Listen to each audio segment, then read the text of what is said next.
Yay, we're live. Hello, everybody. Welcome to STEMbassy. This is the place where STEM ambassadors meet. And I am the creator and founder of STEMbassy. And I have some amazing guest hosts joining me tonight. But my name is Raven Baxter, also known as Raven the Science Maven.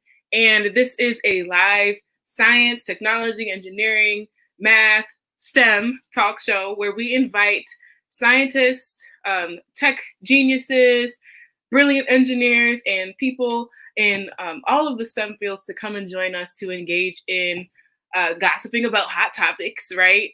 Also, we play games, we give out prizes. Right now, we like to give away Amazon gift cards, but you might want to stay tuned in the future because we might spice up the prizes a little bit. And we also, hi, Brandy, how are you doing? We play trivia. We have Q&A sessions. We talk about our journeys in STEM and so much more. So I want you guys to go into the comment section. I see we already have so many people who are watching already. So make yourself known in the comments. Give me a little hello. Brandy says hi. Hello, Brandy. And we'll get the show started. I'm gonna bring in our guest.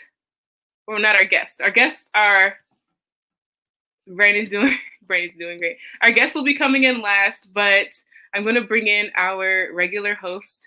I have Ariana. Hi. Ariana, can you introduce yourself? Yeah, I'm Ariana Soretta. I am a wildlife ecologist, and I'm currently pursuing my master's in wildlife ecology studying bobcats. And I have a little co-host here, Pandora. She'll be popping in and out as she sees fit. Love it. And we also have Chanel. Hi, everybody.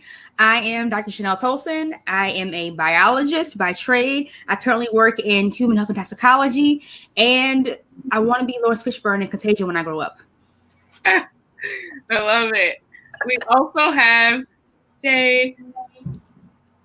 Hi, everybody. My name is Jay. I am a UX UI engineering student, and I'm also an international psychology student. And one day, hopefully, I will save the world in some type of way. Woo! And we also have our other regular host in the chat, Amanda. Amanda is finishing. Hi, Amanda. Hi, Amanda in the chat. Amanda's finishing up a bachelor's degree in biology, and she is starting her PhD program.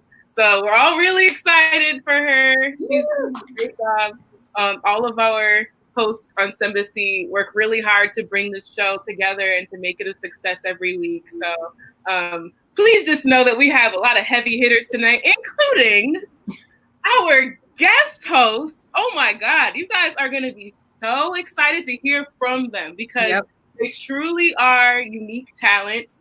They're passionate about STEM. They're passionate about diversity. And each of them bring like some really interesting things to the table. So I want to bring in Stephanie into our group. Stephanie.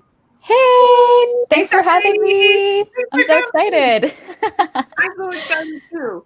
Can you introduce yourself to us and the audience?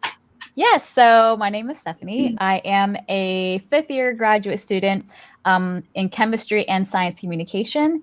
And what I want to be when I grow up, I want to be a science filmmaker and make some science communication videos specifically for students of color. That's awesome. I love it. I love it. Isn't that amazing, guys? Let me see that in the chat. Don't you guys love this? She's going to make stuff for us. I love it. And we also have Sean here. Hey.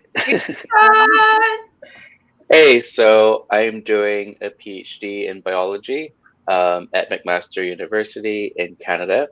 And for my project, I am investigating why breast cancer is more aggressive in Black women, essentially. Yeah, that's what I'm investigating. Awesome. And originally from the island of Barbados, and I moved to Canada for my PhD. And I love science communication. I love talking. You'll find out tonight, but I can talk for quite a bit, especially trying to reach communities, marginalized communities. So yeah. That's Oh me. my gosh.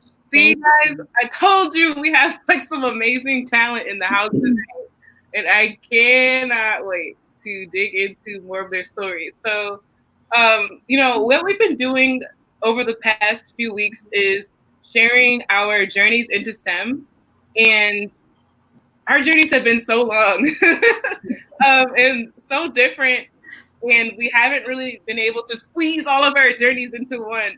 But now we're finally at the time where we can hear our guest stories. And so, Stephanie, I really want to hear about your story. I know a little bit about your story from what I've seen on Instagram. Yeah. We have a lot in common, but I want you to tell your story so that everybody can hear it because it's so cool.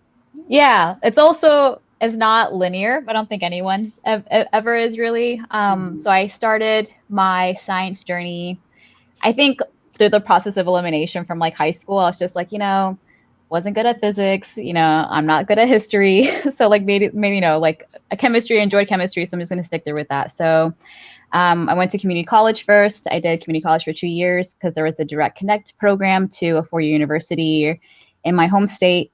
So I ended up going to my community college and then transferred to the University of Central Florida. And I pursued what I thought was a biochemistry degree because after watching the movie Contagion, I was like, oh, I want to be that scientist that like finds out like that virus and stuff. But I ended up taking microbiology and I was like, nope, not for me. And so I ended up just sticking to pure chemistry.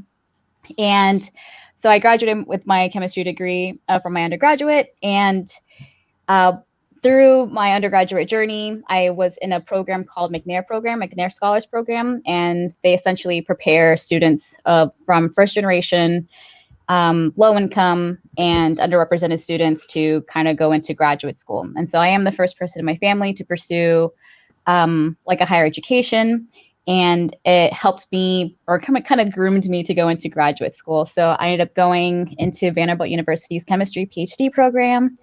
And I was studying material science. So I got to make quantum dots, which are pretty much like really tiny particles that are like in the nanoscale. So like, I think to a billionth, I don't remember anymore, but it was in the nanoscale. And I was looking at the properties and how we can actually make these particles for applications such as like solar cell applications. However, my journey kind of pivoted or kind of switched when I think like the first person that I worked for wasn't really like the best mentor for me. I didn't feel like I was kind of, I don't know, wasn't a good match. So I ended up switching labs my second year into my graduate school program. I switched labs into within like the same umbrella. So I was still studying inorganic chemistry. However, I kind of like that experience kind of shifted me to have like low confidence and not really enjoy my research anymore. And can you hear me? Oh, okay. So, and enjoy that experience anymore. And as a creative outlet, just to kind of, make grad school a little bit more enjoyable, I decided to start a YouTube channel called Future Doctors. So I wanted to kind of like, I binge watched so much like science YouTube, and loved it. So I kind of like mimicked what I was seeing, but with the focus of the fact that there is a lack of representation in the science YouTube space, and just wanted to bring in more, scientists of color. Sorry, scientists of color. My dog is into my stuff. Scientists of color into the forefront of our mainstream media. But the more that I dove in, I learned that this was called science communication. The more I dove into science communication, the more I realized that I was really miserable in my chemistry PhD program. And it got to the point where I had to go for my candidacy, my PhD qualifying exam, and I failed my exam. And that was like the point where I was like, either I can stay or I can drop out, or I can just do something else. And I decided to make my own path, and I proposed a science communication PhD program to my graduate school and got that approved. So now I'm pursuing my PhD in science communication, and I get to do what my side hustle was, which was my Future Doctors is now my main PhD program. So I'm studying science filmmaking for underrepresented students in STEM.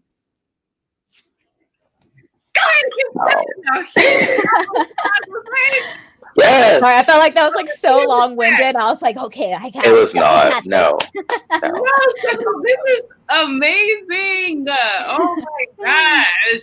Yeah. I mean, you are just the epitome of like just do it. I did it my way, right? Yeah.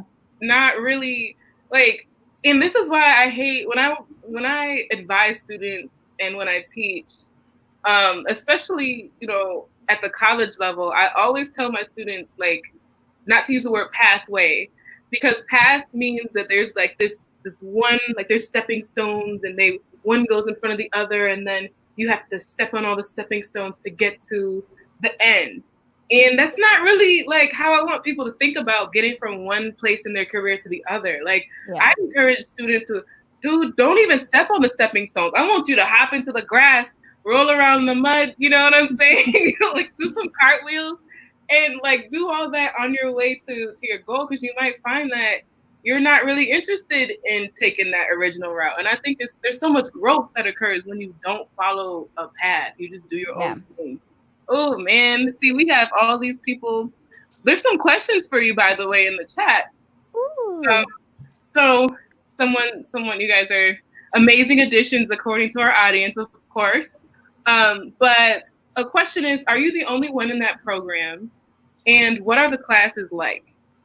Yes, so the program that I pitched my program for, it's pretty much it's an interdisciplinary PhD program. And so it's internal. So the way that I had to approach the dean of the graduate school was I had to come up with my own committee, and I had to come up with my own source of funding. And so my program, it's just me. Like, my advisor is the director of the science communication department, but he doesn't do any formal training or research in this field. So he's just there to set as like my advisor and to serve as like a person on my committee. So I am kind of like the sole person. And the classes that I'm taking, I have my committee is made up of like 4 departments. And so I have the chemistry department. So I still, all the 4 years that I had in my chemistry, I still get to keep that, which is awesome. So I'm not essentially starting over. And then I have the cinema media arts. I have the science communication department, and then I have education department. And so, for example, this past year, I took a screenwriting course. I took an education course that was about design thinking. And then in the future, I'm going to be taking like a documentary, like how to produce documentaries, like 101 kind of thing. So that's like the range of the courses that I get to take. And of course, like science communication writing and technical science writing. Wow. Oh, Raven, you're mute. Yeah. You just saying how cool that is. That's all you say. Yeah, but as you can see, so many people are inspired. And I'm also in an interdisciplinary science program. And I definitely, like, as much as I can, I try to let people know that those are possibilities, because if you're not really sure what you want to do, even as a PhD student, like, that's okay. Yeah. And the program's built for people who want to explore different areas. So yeah, we're gonna have a lot more questions later. If you guys have questions for Stephanie, put them in the chat. We're gonna get to them later. And then we're gonna start with Sean. We have to hear from Sean, because Sean's research sounds really interesting. And you also have some super awesome extra curricular activities that we definitely want to hear about. So yeah, what's your STEM story? My STEM story, where do I begin? Okay, so I was always curious from a young age. I would always ask my mom, like, she would tell me, okay, the sky is blue, and I'm like, okay, yeah, but why? And then she would try to explain it, and I was like, okay, but why? Like, I would always be that kid who always wanted to know why. I always wanted to know the answer. I always had questions and wanted to find the answers for said questions. So that was always how my brain worked. And I was just naturally great at math. I was really good at math and learning sciences. I always excelled in the sciences. So I just figured, okay, I'm just going to continue along this trend. So I think when I was maybe around 12 or something, around that age, I figured, okay, I'm great at sciences and I love humans. What about I go into medicine? So medicine was my one track kind of career at this point in time. Even though I was great in music because I was playing violin, I was in the orchestra. So it was either music or science, but I chose science for the sake of medicine because I watched a lot of Grey's Anatomy, maybe too much Grey's Anatomy, and I wanted to be Preston Burke. I wanted to be the black cardiothoracic surgeon at this big hospital. That was my inspiration at the time. Anyways, I continued along my science journey. I did my sciences, biology, chemistry, math, and I excelled quite well in them. And I started my first year of university in Barbados with a bachelor's of biochemistry. And though I loved learning about biochemistry, I was doing really, really well in chemistry. So I said, okay, I'm just going to do a double major in biochemistry and chemistry. In fact, my thesis project was in chemistry. It was nothing biological because as time went on, I started to not love biology as much. I really loved chemistry. Anyway, so I continued along. I graduated with my double major in biochemistry and chemistry. And at this point, I was like, okay, what's next? Am I going to pursue this medical degree? Am I going to stay in sciences? Like, what is my trajectory? So um, at this point I had just come back from a trip to Haiti. I did a relief trip in Haiti, and at this point I said, okay, I would love to do some form of medicine that can reach disadvantaged people. I want to reach people who are like far away from the hospitals, far away from any type of healthcare, because those people are more at risk for adverse diseases. So then I thought to go to osteopathic school, which didn't work out at all. But I then realized that I can basically help with vulnerable populations if I do a Master of Public Health. So I applied for the program, and at that time they weren't typically taking students who um, were one fresh out of undergrad, or two not a doctor or a nurse or any type of environmental health officer. I was literally just out of undergrad, but I applied anyway, and they took a chance on me, and I got through. I excelled. I loved public health, and I said, okay, this is what I want to do for the rest of my life. I want to travel across other places in the Caribbean. I want to travel to Africa, and I just want to do the things. I want to help underdeserved populations.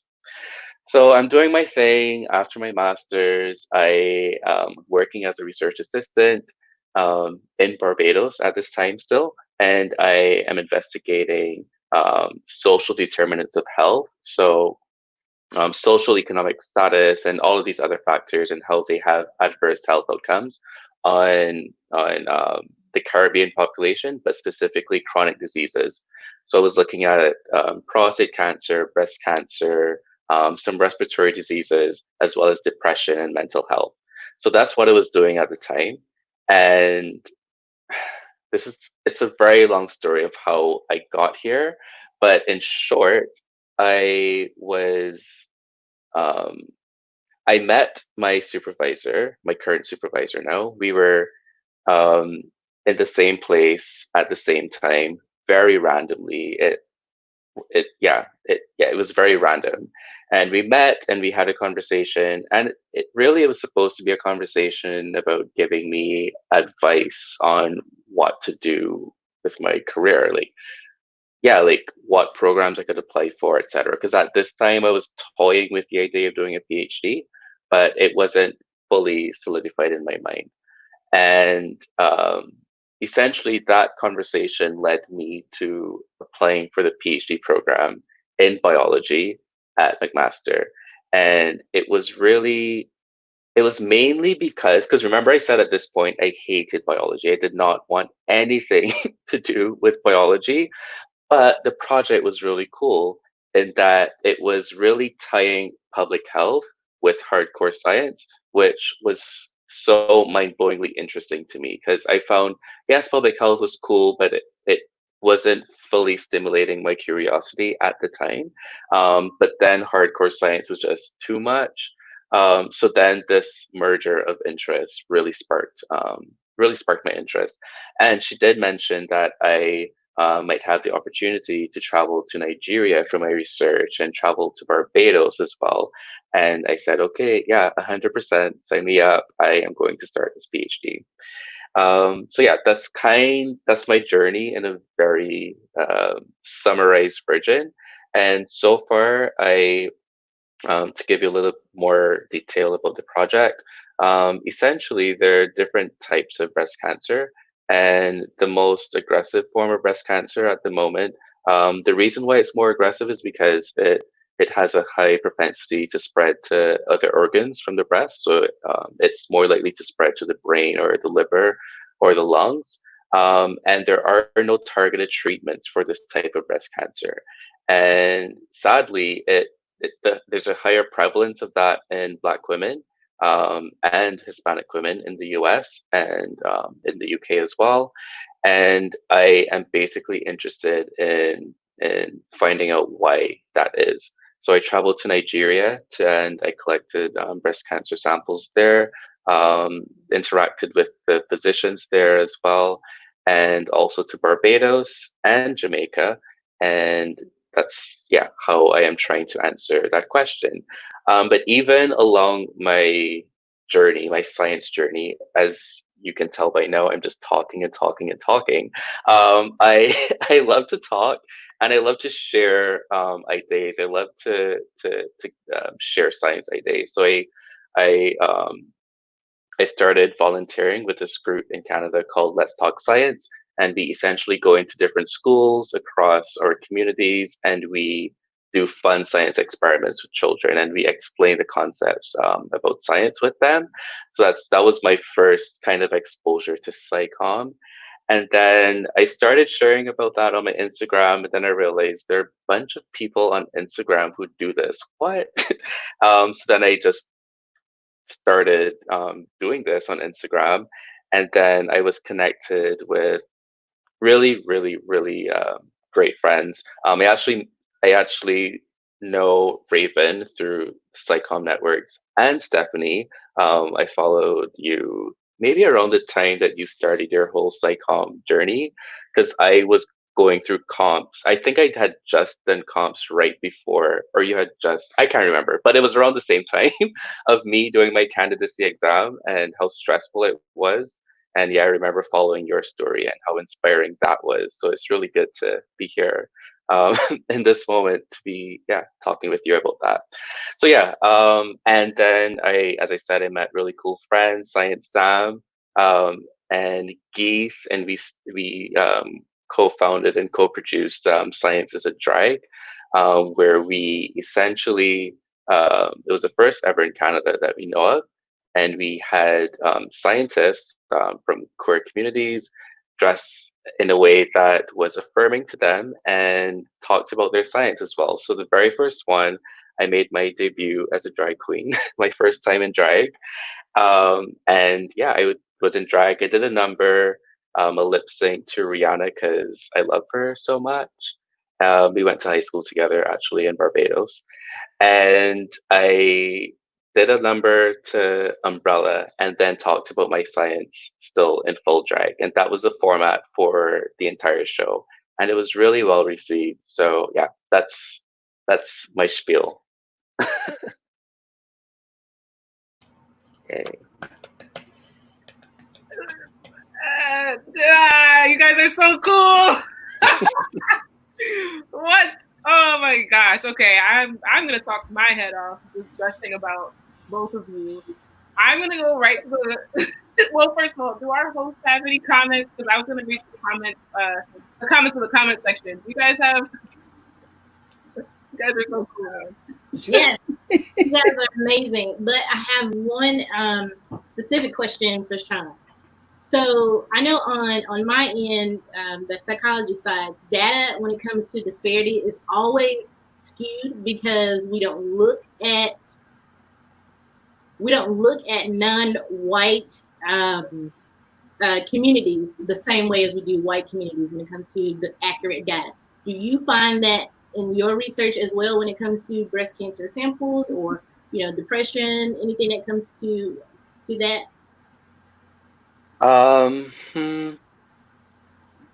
So, like, none of the numbers we have can ever be 100% accurate because, especially within our community, the fact that because of how we have historically been treated, like throughout the health systems, we don't have a lot of confidence in the health system, right? So I feel as though maybe many of our cases are underreported.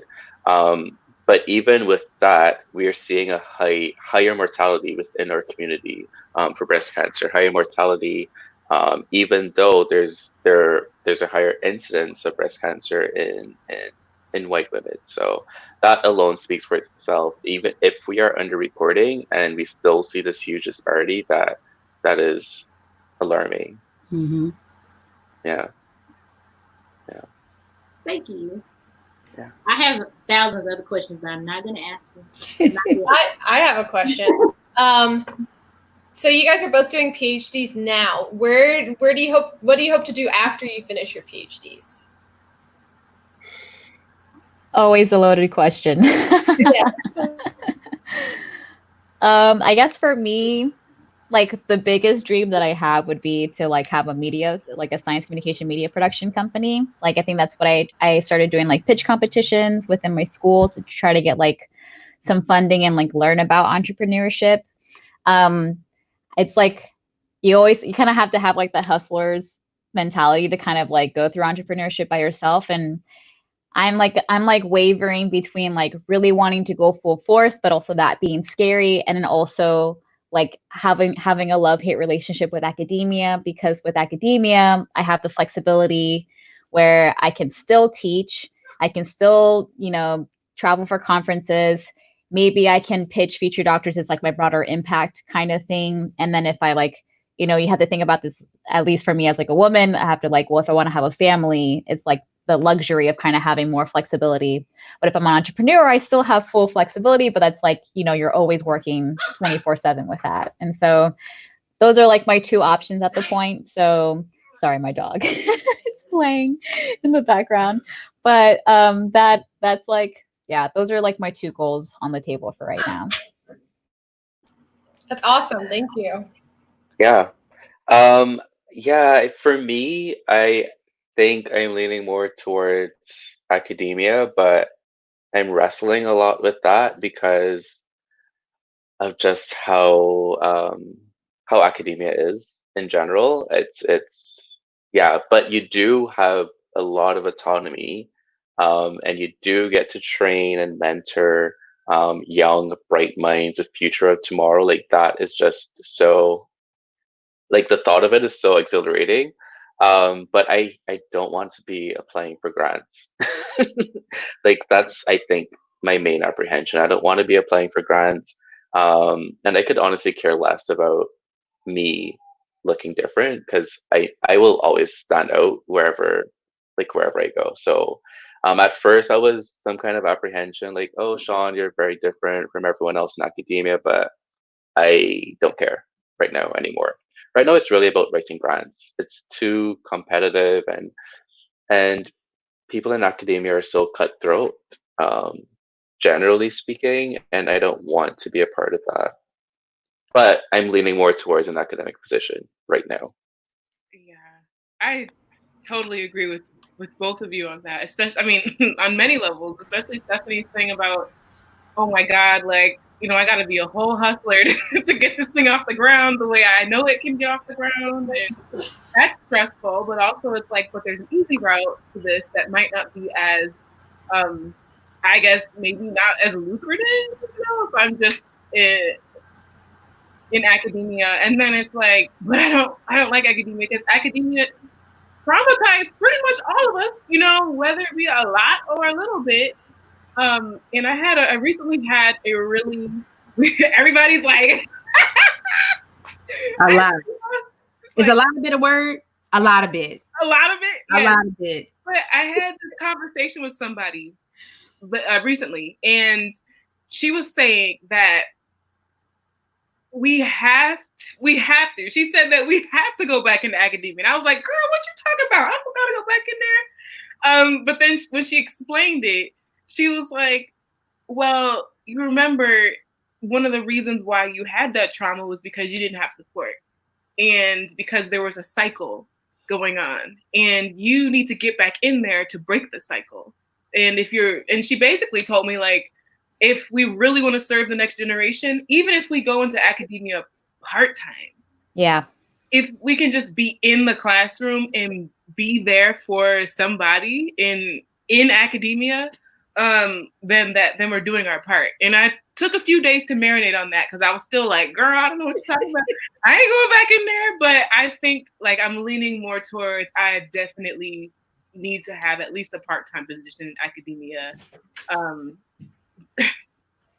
don't know. Yeah. I don't know what that's gonna look like, but I think I like resonate with that too, because it's like again, knowing that like, okay, so you're about to release your album, and like you've been gaining a lot of like attention to like what your craft is, and it's like, so you kind of have like the validation of like your business, like knowing that there's a gap in what we're doing and how important it is to have this type of content out there. So like there's like that push of like, oh well, that's like the incentive of wanting to start the business, but at the same time it's like, yeah, exactly, we have like these little like the microaggressions or the macroaggressions that we deal with within academia that like push us out of it. But it's like, well, if we want to continue to bring more people into STEM, grad school is going to have to be, not is for like sure, but like, undergrad and grad school, a higher education is what's going to be needed for people to go into STEM careers. And we have to be in these spaces and take up spaces so then they don't go through the same trauma. And also we're there to like help them and open the doors for them. So then we're not like, well, just figure it out on yourself. So yeah. Yeah, no, I feel that my supervisor was the only Black woman scientist at our university for so many years. I think, I don't know, maybe 15 years or something, a very long time. So everyone, like once you were a Black student in science, you would just flock to her. Amazing. Actually, check her out, Dr. Juliet Daniel. You can Google her, find her papers, whatever. But yeah,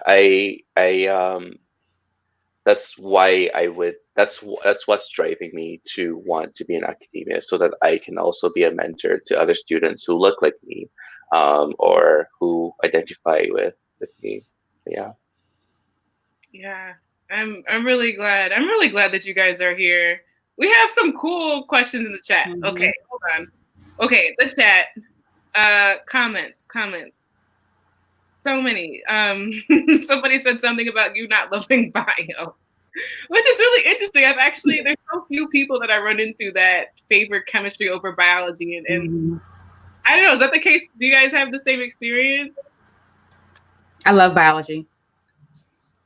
I think it was how I was taught, though. Like when I reflect on it, I think it was how I was taught in my undergrad, because I loved it before undergrad, which is why I chose the biochemistry degree, because I loved like the biochem part of biology. But my undergrad made me hate biology, to be honest. I don't know. You talking about that a little bit, because I run into that when I do youth events. They're so scared of STEM and they have a really bad experience. Can you take a little bit of time and talk about that, what your experience was and how that shaped, your feeling towards it? Yeah, I think at the I think at the time that chemistry was just more linear. It just made more sense. It was easier to grasp. Whereas biology was all about like context. If you're in this particular system with all of these different, I don't know, external factors, then this will be the case. If not, then this will be the case. It was just too all over the place. And how it was taught, it wasn't appealing how it was taught in my undergrad, at least. Chemistry, the chemistry department, I think, just did a better job at teaching, honestly. But once I started TAing, teaching assistants, here at McMaster in Canada, my very first course was a course that I failed in undergrad. So the course I had to TA was a course I failed. I was like, how am I gonna do this? But honestly, like after reviewing the content, I was like, oh wow, this is actually really interesting. I love this. Okay, cool. I can teach this. I feel confident. So I think it had to do with how I was taught in undergrad, to be honest. Yeah. I can relate. I'm just cracking up because I can relate. When I got hired as an assistant professor, they were like, yeah, we're going to have you teach. They're going to have you teach microbiology. And I looked at all of them, like the entire faculty. I was like, y'all, I got a C minus in that. I'm not gonna lie. They were like, what, you got to teach it? I was like, dang. Dang. How did you manage?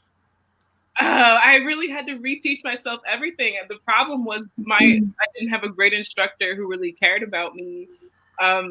Also, I almost lit the lab on fire one time. This was in undergrad. You know how in the labs they have like an ethanol bottle and a water bottle, like a squirt bottle? No. Nah. See, that sounds like something I would do, Raven. What? Come on now. Wow. I wanted to ask, I was like, how's that possible? Like that should be different colors. Dude, I lit that joint on fire on accident in the whole Oh my God. up in flames. And so I think that's why I got a C minus, to be honest. Oh no. But yes, and now I teach chemistry, which I actually did fail in college, and I retook it and I got an A, but I definitely failed it the first time. Oh yeah. Like I had to retake the biology course and like I passed it pretty well, but still it still put a dent in my confidence, right? Yeah. Just like how I'm sure it did for you with chemistry. Yes. And we have another good question in the chat. Somebody said, by the way, Chanel, are you totally geeking out with your public health hat? Who said, oh yes, because Sean, yes, absolutely. Absolutely. Especially when he got to the disparities. Like I was on mute, but I was like, yes. When he got to the disparities, when he started talking about with the kids and teaching them, yes, absolutely. Nerd it out. Totally nerd it out. Do you know about Chanel? And like, okay, so Chanel is a public health nerd, and somebody in the she's so much more than that. But somebody in the chat said this when you were talking, Sean. I saw that. Usually we put that with Chanel when she starts getting real deep into her public health topics. She's our panel expert on public health as a regular host, but she also has a background in molecular bio. Well, you're not. You're in chemistry, but biochemistry, right? No, I'm actually in the molecular biology lab right now. Oh, okay. Yeah. Yeah, so I'm doing molecular biology and public health. Yeah, so you guys have so much in common. You guys can talk. Molecular biology. The synergy. When he said particularly, he said that the public health thing was his thing, but it wasn't as rewarding. I'm paraphrasing, but having the hardcore science to back it up, I was like, yes, that's exactly what I'm talking about. It helps drive the why behind certain phenomena we see. And then it also makes it easier to explain to people certain phenomena that are happening because you have the hard science as a foundation to back it up. Like, this is why you should wash your hands. Yes. Yeah. Okay. I love it. Oh my gosh. So somebody wrote this, which I thought was really cute. Sienna said, does your mom now ask you about phenomenon in the world? Because you used to bug her. Now does she bug you? Oh yeah, 100%. Especially with the pandemic right now. Mhm. Sean, I read this in this WhatsApp group chat. Like, what do you? It's Yeah, always the WhatsApp group chat that like they're just getting all their always, misinformation, all of it. My always. dad's like the same way. He's like, "Well, you're the scientist of the family. It's like, what do you think about this?" I'm like, "Oh, but not that kind of science," you know.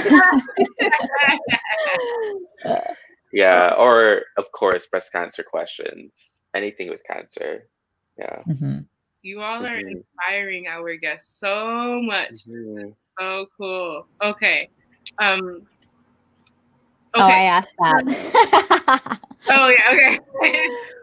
Yeah, Okay. go ahead. Did you see this question for you down in the at the bottom? Yeah, so I guess I just wanted clarification from her, but I guess so like the way that I got funding, so I don't know if she's talking about like my grad school or if my like the future doctors aspect of it. So like for grad school, I'm getting funded by by TAing. So that's how I'm getting like my stipend. And then after you reach like a certain amount of like credit hours, the tuition becomes cheaper for the professors to pay for. So like my advisor right now is paying for my tuition, which is like $200 or something. But in terms of like I don't have like I don't have like funding for like my actual research. And I was a little bit hesitant with that because if I get funding for my research, then it goes to the university, and that means they own future doctors. And I don't want my university to own future doctors. So, but I still need funding.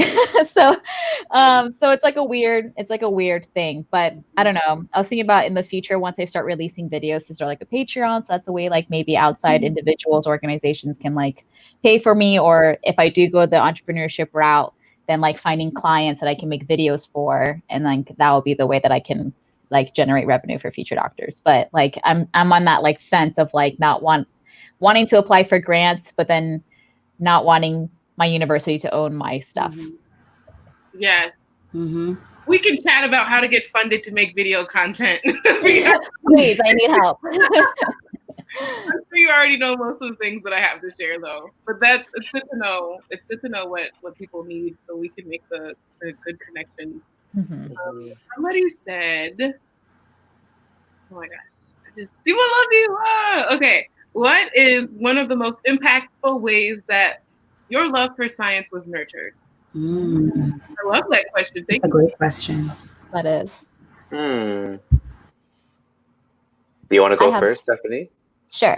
I'm a child of like media. I like was talking about that this week on my Instagram where I kind of dove into like the background into like the reasoning as to like the motivation to why I'm studying or why I kind of fell into science filmmaking, even though it wasn't like my direct path. But like growing up watching all the PBS channels of like the Magic School Bus, I love like any PBS like Zoom and like Between the Lions. Like I loved learning, and I spent a lot. My parents both had to work when I was young, so like me and my brother would kind of stay home, and so I just kind of like grew up with the television. But then that kind of like grew into like my love for cartoons, and then my love for movies. Every week after church, my dad would take me and my brother to go see movies, and we'll see movies like back to back. And so I would just like always consume media. And then again, like that, it just further, I actually had good role models too.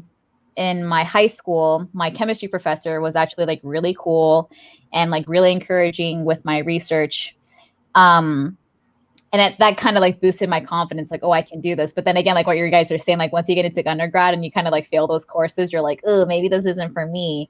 But it was my chemistry professor in my community college. She was also Hispanic. She was a Hispanic woman. And I was like bombing that class because studying in high school is not the same as studying in college.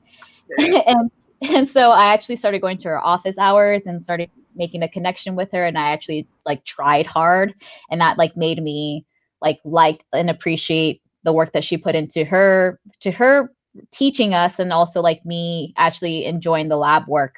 I liked being like hands-on and being super creative.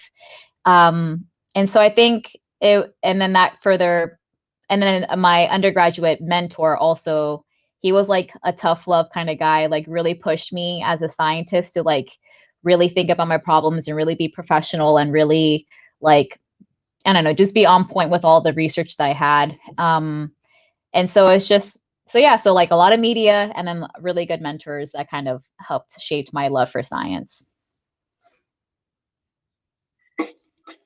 Yeah. Oh, is Raven talking? I think you're muted, Raven. Okay. You talked about Zoom. I haven't heard anyone talk about Zoom in such a long time. I love that I know. show. Come on and Come on and Zoom, come on and Zoom, come on and Zoom. Zuma, Zoom. Yes. I loved Zoom. Wow, you just Same. took me back. Like, And like so that was like many. the first time I learned how to make like little experiments in my kitchen and stuff like that. It was Yeah. awesome. Yeah, me too. I actually, when I started doing Let's Talk Science, like in the back of my head, I was like, this is what they were doing on Zoom, right? Yeah. So the most nurturing way, I can't remember the question because it disappeared now, but something about, okay, cool. The most impactful ways your love for science was nurtured. Um, I would have to say my parents. If I say most, which is, yeah, I would say my parents. They didn't have university education, but they always pushed me and persuaded me to just follow my dreams, whatever my dreams were. They just fully supported me. So if I needed um, to like buy a new lab coat or like get goggles or something, they would always like try their best with me um, and pursue science really. And obviously teachers along the way, like in undergrad, especially the chemistry teachers, they were really, really helpful um, with me and helping me love science more and more. But for sure, my parents, I would say, they they have been the most impactful. And when you start to teach and go out into the community and do science, like that for sure has been another means that has nurtured my love for science. Because once I start going out into the communities and doing these experiments with the children who otherwise wouldn't have seen these experiments before or learned science in the way that um, we were teaching it. Once I see that spark in their eyes, it just does everything for me, and I want to continue doing that throughout my lifetime. I know now I'm feeling bad that I didn't acknowledge my parents. I was like, oh dang. But yeah, it's true. It's just like I think my dad was always being like, whenever I mention an idea, he'd be like, no, you can do that. You can totally do that. Like it's awesome to have like supportive parents on our sides. Yeah, I think about all the times where my mom sent me like, $100 here, little money here, and she really didn't have it, but she would pull it out from somewhere so I could get some snacks on a Friday night. And that would hold me over until whenever. But like, looking back on her, I grew up in a single parent household, multiple divorces, like, we went through a lot, and just my mom being able to offer the support that she did really did play a huge role in my STEM journey. I mean, even at the childhood level, she threw me in all these programs because I had ADHD. I couldn't sit still. And she was like, well, go to the science camp and like, stop talking to me. And, she eventually put me in space camp, which was super impactful. But yeah, like the parents, that's why the research that I do is focused on adult women who aren't in STEM. I want to know what their perceptions of STEM are and how they relate to STEM, because for a lot of us, our parents weren't involved in STEM. So it's important that we understand, how do adults form their science identities without being like in science careers? And how are they going to pass on a positive science identity to their child? So yeah, I'm so excited. We have so many comments. Magic School Bus. And I see even in the chat, somebody said Bill Nye the Science Guy. Raise your hand if you know who Bill is. Everybody didn't hear of Zoom apparently, but we know who Bill is. Well, hopefully you'll be like the next like I think our generation will be like the next kind of like faces to replace Bill Nye the Science Guy. You know, like that's what I want to like push towards. You know, I want to be the diversity version of Bill Nye. That would be. That's the goal, honestly. I think that's what we all want to see. So, however it comes about, like I'm down for it. Yeah. Seriously. I wonder how he feels about that. Like, I wonder if he looks at us as like, I did that. Like, I wonder if he probably doesn't even know we're here. You don't see us. You need a microscope to see us. I'm sorry. But how about us next year, okay?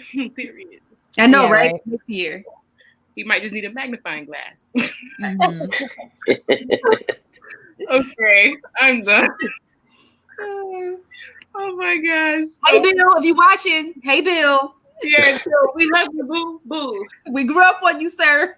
Listen, we respect you. You are the father. You are the father. I've never actually watched his show.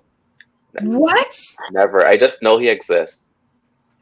I've never seen his show. That was like a class thing. Yeah, science wasn't really a big to do. Like Bill Nye made science fun, number one, accessible, number two, and understandable.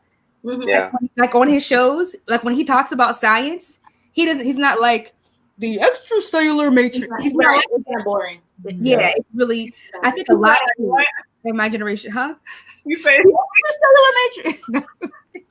But I think that a lot of kids in our generation, I mean, we're adults now, obviously. I think a lot of us, when it came down to where we first got introduced to science, it wasn't our parents, which is a lot of us. It was probably Bill Nye the Science Guy.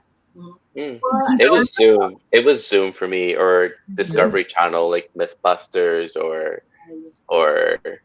like Cyberspace. I can't remember. Like that was some other show on PBS. Yeah, I think it was. I don't remember that. Yeah.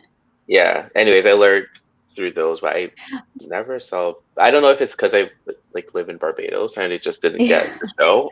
I don't know. But yeah, do y'all remember Zaboomafoo? Yeah. I wanted to be a veterinarian. How's the song go? How does the song go? Oh, I'm not gonna say. Zaboomafoo. Sean knows it. In terms of like media and stuff, I remember as a kid flipping through like the Nat Geo Kids, like little like Discovery magazines at like the dentist or doctor's office and stuff, and always being just like captivated by them and like all the information that was in them. Nice. Did anybody else like consume any sort of like paper media that also influenced their science and STEM stories? That always came home in our backpacks from school. I went to private school, so there was always something exposing us to what wasn't really around. Well, for me, wasn't really around me. Now with me, I will say my great grandmother. That's who raised me. Now, of course, she didn't really know about STEM, but she knew that I like science. I always asked why. There was always a question, and she would always answer that question, fuel that, right? But then she saw that I was taking things apart, and I wasn't able to take things apart, and also probably burning down half the house. She bought me this really cool Lego set, and each Christmas it was like a bigger Lego set, and often, right? And I was like, no, I don't want to do that. I want to do like veterinarian or something like this. I really wanted animals. I kept bringing animals in the house, and so. Like y'all, I started with biology as my major in undergrad. It was so boring. I loved it so much. I still loved it. And I was like, you know what? I love biology. I'm going to go into psychology. I see the correlation. That's what I did. I ended up doing that. So now I'm in both. Psychology and tech. But yeah, when you have parents, even if they don't know exactly how to navigate it, if they're there or just somebody that's older than you that can foster that curiosity, that means absolutely the world. You have no idea. Yeah. So what did we do? Go ahead. Oh, sorry, Stephanie. I was just saying my parents were into STEM either, but they noticed that I was into things like, so it was always building out the science guy for the sciencey stuff, but then for like the animal stuff, it was always either Jack Hanna at the zoo or it was Steve Irwin, the alligator, the crocodile hunter. Yes. And I would just watch those things and they would always be like, well, she's into it, and they just let me be. You know what I mean? They used to let me sit there and watch. I mean, so yeah, they couldn't tell me about it or talking about it, but they were like, okay, let her sit and watch it. And did you ever say anything weird to your parents and they were just like, okay? Because me, I always wanted like an animal room. I kind of have that now that I'm an adult, but I always wanted an animal room, like animals that you know you're not supposed to have at all. But I wanted to keep them in a room for some reason. But yeah, nobody ever, well, I won't say nobody, but my great grandmother, she was the only one that never said you can't or that's stupid or like try to ruin that like dream or burst that bubble. She never did that. She was like, oh, okay, sweetheart, yeah, you can do anything. That was her thing. Everybody else is kind of like, nah, pick something else. You won't make money from it. Something like that. Can I jump in? We mentioned Mormon, and being a wildlife ecologist, I feel like I need to comment on something. Go ahead. Illegal animals, though. Is the Jack Hanna comment? Is the Jack Hanna? Go ahead. I feel like it's really awesome how interested he's gotten like a whole generation into animals and ecology and wildlife biology. But as a public service announcement, please don't touch wild animals and please don't try and have them as pets. You can have the fun domestic sorts. You can have the type that are bred in domestic breeding programs, like your cool frogs or your cool snakes and stuff like that. But please don't capture wild exotic animals and try and not touch them. It's safer for you, safer for the animals. Please just don't touch them unless you have an approved IACUC to do research with that animal and touch that animal. You mean no one we can't Are you trying to? Yeah. She said what she said, period. Who is he, Ariana? That's my ecologist hat right there. Love to see it. We love to see it. Stephanie, were you going to say something? I had a question. So because I feel like a lot of education, like young elementary students, like there's always the debate of like the parents should be the ones to kind of like, if it's not the parents, then who is going to cultivate this type of mentorship, you know? So if like for under like marginalized students and lower, like not lower education, like K through 12, like how do we ensure that we're cultivating this kind of curiosity if you're not getting it from the home? Because that's a question I dive into in terms of like career exploration. So like I never explored any type of career, like if it wasn't for my parents telling me to look into these types of careers or like seeing it on the movies, like on screens, like I don't really know about it. So like, and I never had like career exploration within my STEM classes to know like what I wanted to be when I grew up. I was just kind of like, oh, I liked animals, so I'll do veterinarian, you know? So like what are your thoughts on like trying to cultivate that if you don't have like a parental figure or in your life to do that? Can I do this one? Yeah. Okay. So, and I asked to go first because that's one of my passions. So my current passion project is working with kids. And when people ask that all the time, or when parents have a question, like, you know, they don't have the science background and they ask the same question, how do I get my kid, or my kid doesn't like it, or I don't like it, or I had a bad experience with it, etc. I always say kids are natural scientists. When you talk to a kid, right, and you're like, hey, go away, kid. They're like, why? Well, because, well, why? Well, why? They're always asking why. They're asking why all the time. That's their favorite word. And as scientists, we know the reason we do what we do is for the why. And so I think that this goes back to what we were saying earlier too about being in the classroom, or maybe not even in the classroom, but being in SciComm or being in certain areas where we're accessible to the public. When people can see us and see our passion behind things, they can get their kids involved too. I think a lot of the things that we do, I'll give an example. I try to make things simple so that adults can understand what I'm saying, but also kids can come in there too. So like right now, I'm working on a plant project.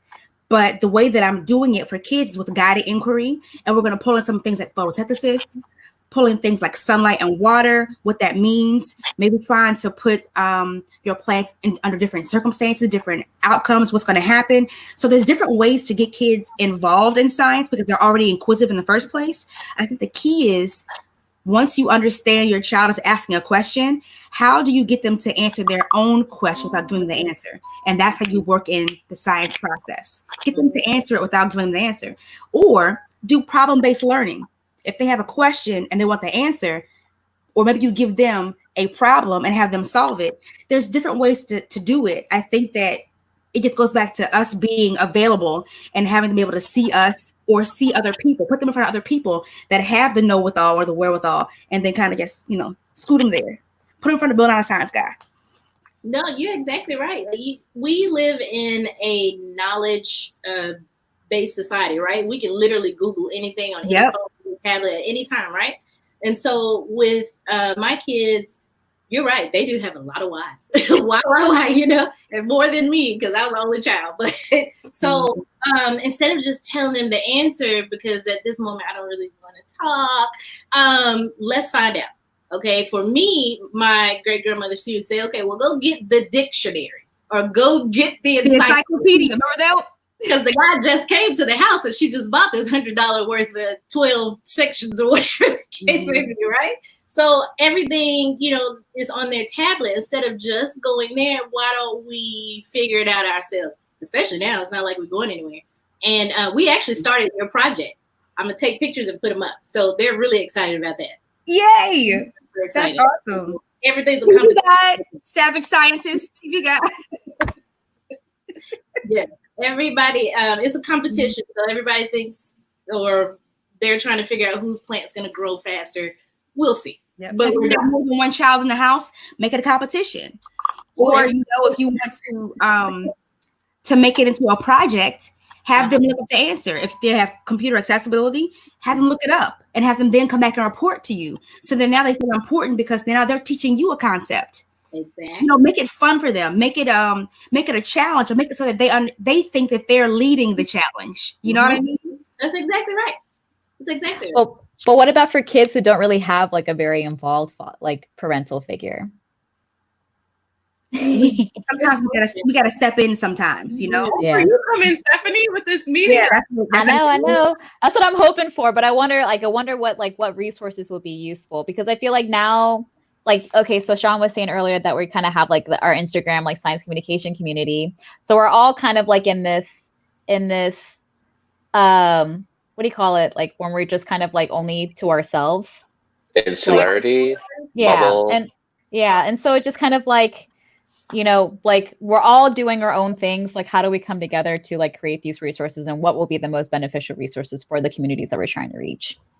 So one good thing, we do it. Well, actually, we all do it in our different fields, right? So, you want to reach out to kids and they may not have as involved parents, right? So do a user research. Ask those questions, put those questions out there. What's easier for you? Maybe it may not be a parent that's just not involved. Maybe they have to work 2 jobs, or maybe, their schedules are a little tight, or whatever the case may be, right? So you put that out there and see, okay, what is the common denominator? How can I be accessible as easy as possible? Because put them in front of the TV, might as well learn something, because it's plenty of stupid stuff on TV. But if you're going to put them in front of the TV, like we saw, Bill Nye and all these other great people, it could be you all. Yeah. I have something to input in this. When I was a Peace Corps volunteer, I had a whole bunch of students who did not have interactive parents at home, and they didn't have access to internet or typical resources teaching as a biology teacher. And so we had a coordinated effort to try and start up science clubs within our communities and to teach local science teachers on how to run science clubs so that students interested in science could meet outside of class, because the way it was structured there wasn't a lot of time that you could actually bring in like a cool experiment, like even if it was just baking soda and vinegar. And so we tried to come up with a curriculum that would be easily adaptable to remote life, where they could have resources readily available at the market and be able to kind of work through the scientific process with students outside of the classroom in a science club stuff, and working on training teachers so that they are able to kind of step in and help cultivate that scientific inquiry in the students who are interested in doing it. I mean, it wasn't a fail-safe program. Like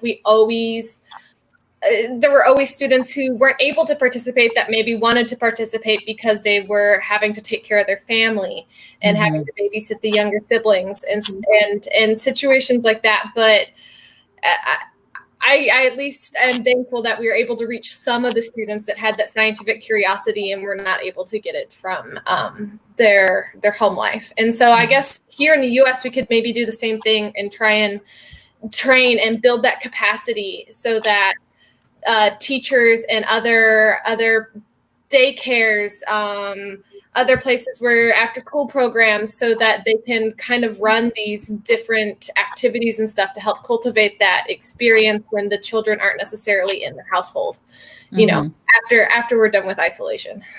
Yeah. I saw a comment. Someone said something about conferences for children, and I just remembered we had something like that in Barbados.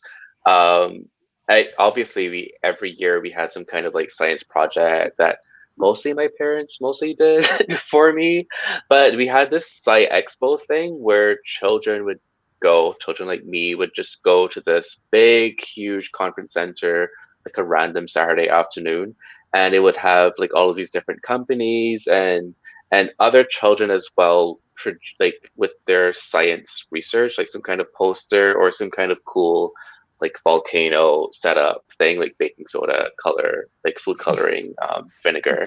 But yeah, things like that was really, really cool actually. So I think we probably need more of that, and more groups like Let's Talk Science to go into high schools and do science outreach, and of course Instagram. But I find a lot of the younger folks are more on TikTok now. So I think we just have to keep evolving. However, we do science communication and outreach, but it's really frowned upon a lot by like the older generation. Let me just say it. But like the older generation is like, I have been in science communication for 20 years and I would never go on Instagram. Like imagine like like hearing someone talk about going on TikTok to do science communication, right? Like it would be the same thing. That'll be awesome.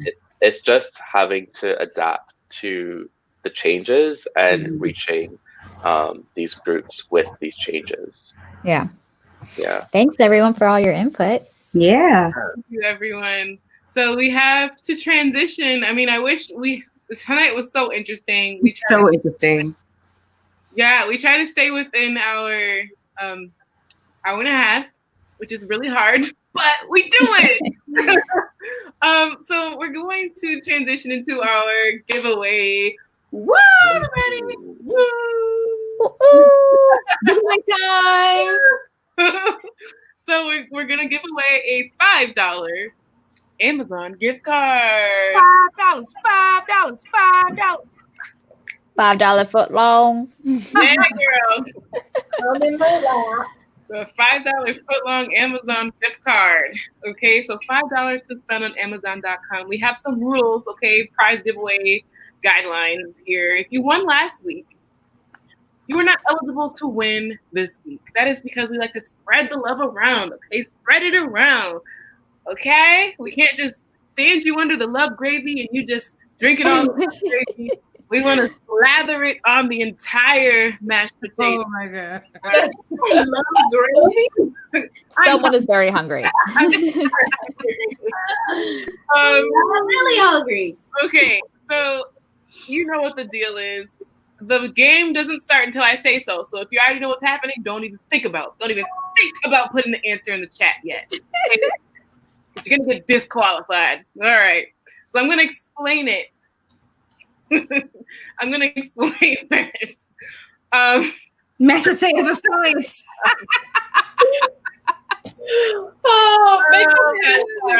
Potatoes and science. Oh my goodness. Okay, so every week we set aside one phrase or word that is pertinent to a major topic that we discussed during the episode. And you are to remember what that word is. We make it very clear what the word is by the end of the show, okay? We tell you to remember it for the next show. All right, so now is your time to tell me what the word of the week was last week. The game starts now. You have 2 minutes on the clock. As we are letting these 2 minutes pass, I have my timer on. I just want to show you guys my cool jewelry that I got. Oh, somebody got it. What? Okay, I'm just going to keep going because I already done started. I saw that Christine was in the chat tonight, so we're repping her jewelry.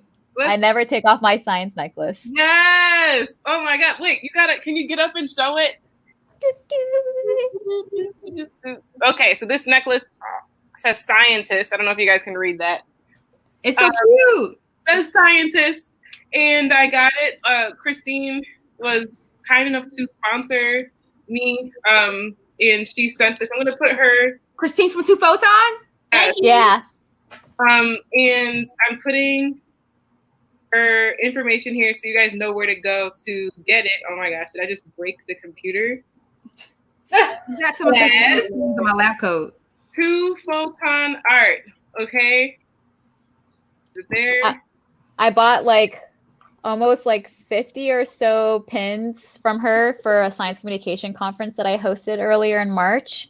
Awesome. So everyone in our conference had their pronouns for their pins. Oh my wow, I love that.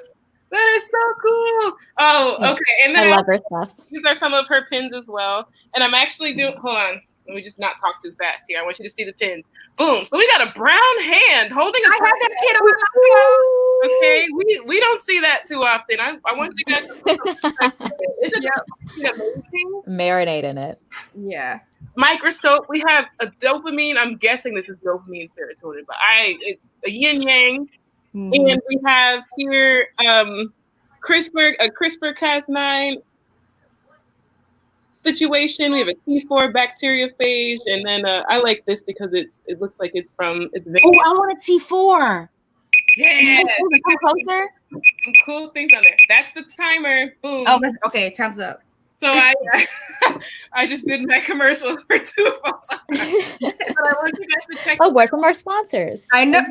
If you would like to sponsor STEMbassy, please hit us up. It's the STEMbassy@gmail.com. All right. So let's go to our chats. I was looking for the word of the week from last week, and let's see who got it first, because we have the timestamps here, and it was from Brandy. They hopped right onto that. Yes, you did. Word of the week last week was consent. And does anybody want to give some context to that and what we talked about last week so people understand if they missed it? Maybe? I think the appropriate public health hat to go. I knew you were gonna say that. Hold on, give me some time. I gotta get your public health hat situation. All right. Let's go. Okay, everybody. So, hey, kids, cats, and elephants. So the word of the week was consent. And that was in regards to our topic last week, which is about Henrietta Lacks and her cells that were cultivated without her consent. And what that has resulted in is a phenomenal discovery in science. But unfortunately, it resulted in nothing for her or her family. So all of the revenue that's been generated, all of the notoriety that's been generated, her family's received none of that. And that's disappointing to say on the low end. But consent, it was done without her consent. She didn't know about it. And we always want to have consent. the word of the week. Consent. Woo! And that was our resident public health expert. Hashtag public health hat. Hashtag public health. Hashtag public health hat. Yeah. I'm wearing it. Can you see? Yeah. Can you see my shirt? And my shirt, Paradigm. Oh my God, I love it. I'm gonna put that in my album. I can't let that. Paradigm piece. It's from PhDology. Oh my gosh. I love it. Okay. So the word of the week this week is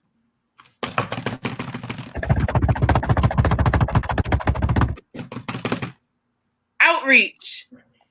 Okay, and I'm gonna put that over here in this banner. Outreach is our word of the week this week. So just as Brandy remembered the word of the week last week to get her $5 Amazon gift card. $5.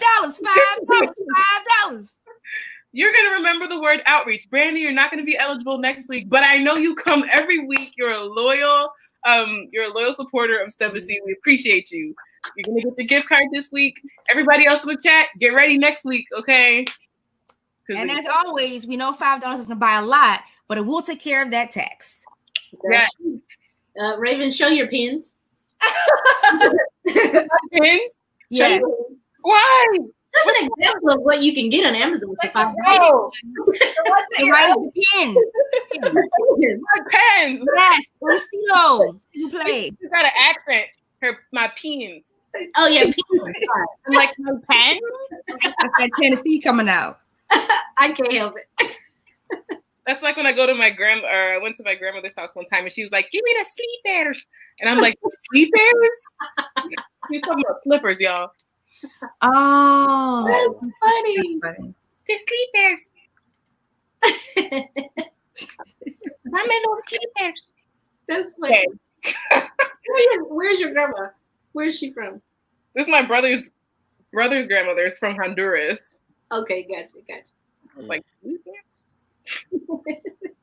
Now, is this the only platform we're going to be doing giveaways on? Was that a question from the audience? Ooh, it might be. Ooh. So rumor has it that our STEMbassy Instagram is getting pretty close to 500 followers. Such a milestone. Yes. And you should maybe keep your eyes on it in case you're interested in potentially winning a different giveaway. Yes. Ooh. I actually have some pins from two full-time brains. Not to eat. That's some worthwhile swag. Yeah. We've also got some scientist iron-on patches. Oh, I want one of those. Lab coat swag. We gotta hook y'all up, okay? So again, thank you to Christine from Two Photon Art. All right, y'all. I want each and every one of you, if you love STEMbassy, you're gonna love the swag from Two Photon Art. And she's sponsoring this giveaway, and we are also sponsoring the giveaway, us as STEMbassy hosts. So if y'all aren't liking our STEMbassy Instagram page, you should. So you can keep tabs on everything that we have going on. We're just getting started rocking up the STEM space right now. And we're on a whole roll, okay? Lots of gravy coming. For the mashed potatoes. Now I want mashed potatoes. Right. Listen. Oh my goodness. So what's next on our agenda? Do we have anything for last Closing remarks. Closing remarks. Oh my gosh, we could talk about everything. But Stephanie and Sean, I'm gonna turn the floor over to you guys because you are guests, and I want to make sure that you all have said everything that you want to say. If you want to talk about any initiatives that you're working on, anything that we can look out for in the future from you guys, just point us in the right direction. Your website, even. How can we get in contact with you if we have questions and things like that? Okay, I go first. Yep. All right. So again, thank you, Raven and the STEMbassy Suite, for you guys letting me kind of be on here and having me as a host. So thank you for the opportunity. Follow me I'm very active on Instagram. So follow me at Future Doctors. So it'll be future with the PH. So PHUTURE and then doctors, plural. I'm on Instagram a lot. I'm in the process of developing videos for my dissertation project. So hopefully kind of like release them later on, but that won't be until fall. But just stay tuned. If you go onto my Instagram, they'll have my link tree there, and that has my links to my website, my YouTube channel, my Twitter, my LinkedIn. I'm very involved online, so just feel free to reach out. But thank you again for this space and opportunity, and I hope to be on YouTube more active in the future with some awesome content for our communities. Yay! Yay! So you can find me on Instagram at Sean Hercules, SHAWN Hercules, and Hercules is my last name actually. So yeah, it's not like a cool name. It's not a cool Instagram name. It's actually my name. So you can find me on Instagram. I don't have a website yet. I'm working on it. Hopefully, like at some point, that's going to happen. Um, I also co-host a podcast, Alma Mac, where I interview graduate students across McMaster, but obviously now we're in the pandemic, so that's not happening. But we still do.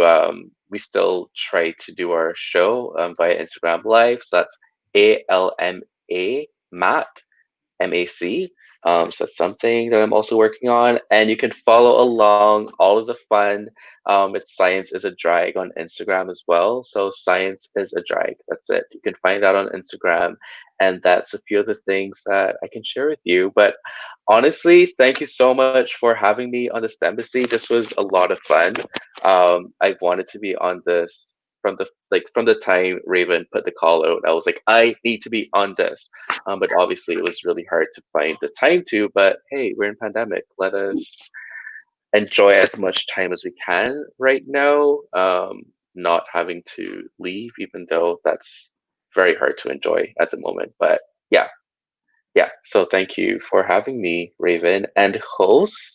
Thank you for creating this space. It was lovely meeting you finally, Stephanie. Been following you for, I don't know, 2 years or something. No way. I used to think you were like too cool for me because you're with like Naomi and Sam, and I was just like, no, he's out of my league. No, I've been following you for a while. So yeah, it was cool to finally meet you and talk to you. Yeah. I hope all of our paths cross in the future. Absolutely. Right? Yeah. And Chanel with your public health hat. Hopefully I can find you on Instagram too. Yeah. I can find everyone here on Instagram, I guess. Yeah. Ariana, Chanel, Jay. Oh, I think I followed Ariana already, actually. Cool. So I'll find you all on Instagram. Yay! Yay! Yay! I'm so geeked out right now. What'd you say? I'm just geeked out. Like I'm so geeked out.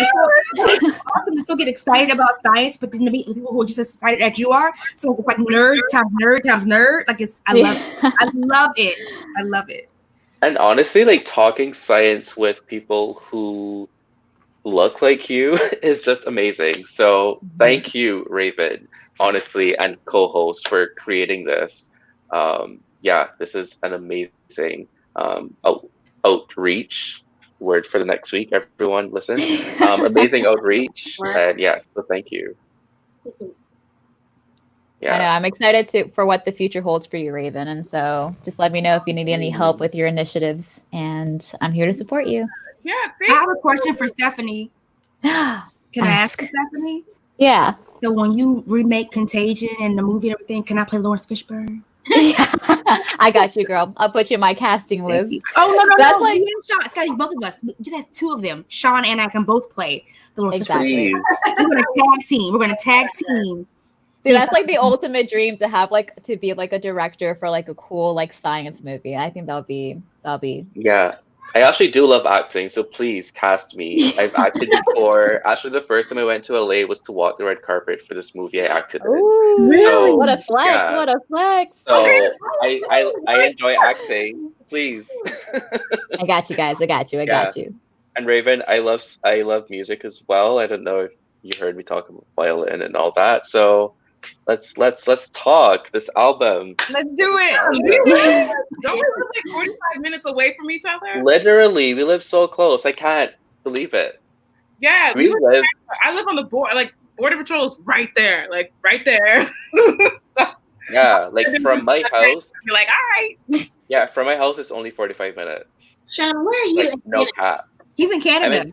Hamilton. Where are you in Canada? Hamilton, Ontario. Okay. It's like, I don't know how to explain it, but it's kind of close to Toronto, but closer to Niagara, I guess, if you want to ballpark where things are. Yeah, and Niagara is like next door to Buffalo, which is where Raven is. Yeah, it's so cool. I can't wait to collab with you. And also Science Sam is in Toronto as well. Yeah. So yeah, we're gonna have a nice little Canadian. I don't know what we're gonna do, but I'm still gonna eat y'all's food.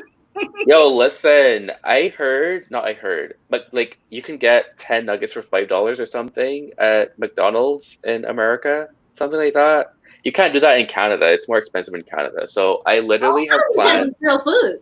Let me just say, plan to cross I like the how border. you're planning a trip just to go to our McDonald's. Like, there's other That's things funny. out there. Come on. The McDonald's quality of Canadian McDonald's is notches above American. Oh, really? Wait, what? Wow. When Okay. I go to the McDonald's, and I go to Canada often, it's like No, right you there. But like when I go to Canada McDonald's, y'all have those bagels sandwiches. Y'all Yeah. have you ever seen bagel sandwiches at McDonald's? I don't Yeah. know. I haven't been to Canada yet. Or I actually have, but not to The McDonald's. tomatoes and the egg and the cheese. And the good Raven's got food on her mind. First, it was the mashed potatoes with Mashed the gravy. potatoes. and- Yeah, and now Gravy. It was good. I was really hungry when I ate that bagel. But man, I tell you, I was like mystified. Like, dang, they really do it big. Oh, Sean, Savage Scientist said you can get 20 nuggets for $5 in Louisiana. Right, Music. also, I'm laughing at 20 for Christine's $5? comment. Savage Scientist said come to Louisiana. Hey, shout out to Savage Scientist. He's been a really long time supporter of mine. When I even started my YouTube channel, which was like 4 years ago, he was one of my first subscribers. So shout out to you. I see you, dude. I didn't forget about you. We'll have to bring you on the show. Actually, you need to come on. Yay! New co-hosts. Yes, come on the show. Oh my God! Here we're up here talking mess about. I know, right? We gotta say goodbye. Sorry. Yeah, Sorry, guys. We got carried away. it's time. This time went so quickly. It Too did. quickly. I know. So closing thoughts. Make sure you go to STEMbassy.org. All right. You can contact us on our contact form on the page. Well, let me put that up on the thing. STEMbassy.org. We also have a newsletter. I want you to sign up for the newsletter. If you scroll down all the way to the bottom of the page, you can enter in your information. And we have some things coming up that we want to communicate with you guys about. And if you're not on Instagram a lot, if you don't really do the social media thing, our newsletter would probably be the next best bet to catch up on information. And we may or may not be sending you guys the word of the week through the newsletter. So, I mean, why wouldn't you sign up? Why wouldn't you sign up? We're also in the future going to be looking for donations from supporters because the show costs money, okay? It costs money to produce. And we ain't rich yet. But I know a lot of you expressed interest in donations. So you will be able to find that information on our website, STEMbassy.org as well. And we appreciate you guys, okay? The show would be nothing without you. Just imagine if no one watched, all right? And I'm up here talking about gravy to nobody. And we bring in these amazing guests and they talk to nobody. But we've had at least, 200 people in and out of this chat tonight, and the show would be nothing without you. So thank you for tuning in. Don't forget to follow STEMbassy. Follow Stephanie at Future Doctors with a PH. All right. And Sean Hercules, yes, that's his real last name. He's not playing games. Okay, he's that cool. And I will see you guys next week. All right, we're gonna go. Bye. Bye, guys. Bye. Bye. Bye.